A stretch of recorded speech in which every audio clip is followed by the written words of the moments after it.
Katika msitu mzito wenye uzuri wa ajabu wa Amazon, mashariki mwa Brazil, kuna kabila lenye utamaduni wa kipekee usiofifia na usiotikisika na mawimbi ya kisasa, kabila la Sateremawe. Hawa ni watu wanaoishi kwa heshima kuu ya ardhi na msitu unaowazunguka kwa vizazi vingi sana. Wamekuwa walinzi wa mazingira haya na waenzi wa mila ya ajabu ya kutisha, lakini yenye maana ya kipekee kwa jamii yao. Kwa kijana wa Sateremawe, kuwa mwanamume hakupatikani kwa umri wala mwili. Ni safari ya ndani ya mwili, roho, akili na utii. Njia ya kutoka utoto hadi utu uzima inapita kwenye ibada inayotambulika duniani kwa jina la Grove of Bullet Ant, yani grave ya siafu wa risasi. Ni jaribio la kweli la ujasiri wa binadamu. Moyo wa ibada hii ni mdudu mdogo sana, lakini mwenye sumu kali ya ajabu, siafu aina ya Bullet Ant.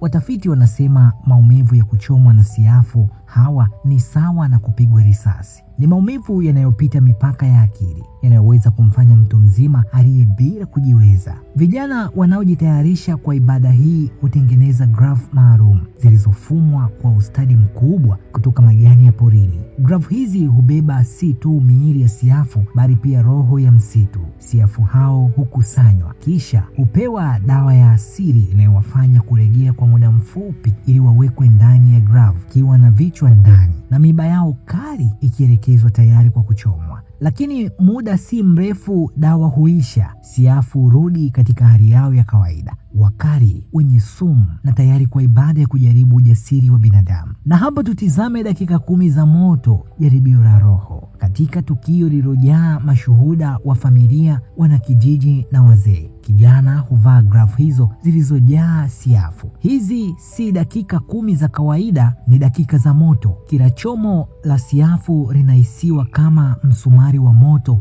unaoingia kwenye ngozi. Kila sekunde ni kama milele. Lakini kijana huvumilia, halalamiki, hatikisiki. Ni kipindi cha kimya, lakini chenye sauti kubwa ya ujasiri, nidhamu na heshima kwa jamii yake. Baada ya muda huo wa mateso, grafu huondolewa. Mkono wa kijana huwa umevimba, mwekundu na wenye maumivu yasiyosemeka, lakini kwenye uso wake kuna tabasamu la ushindi. Ameshinda raundi ya kwanza. Hata hivyo, safari haijaisha. Ili atambulike rasmi kuwa mwanamume kamili wa Sateremawe, ibada hii lazima irudiwe zaidi ya mara 20. Kila mara huja na maumivu yake yale, lakini kwa kila raundi kijana anajenga si tu nguvu ya mwili, bali pia ya akili, moyo na kiroho. Makovu yanayobaki si mapambo tu, bali ni alama za heshima, ni hadithi za ujasiri, nidhamu na uvumilivu wa ajabu. Ni alama za kijana aliyekubali kupitia njia ya mababu zake,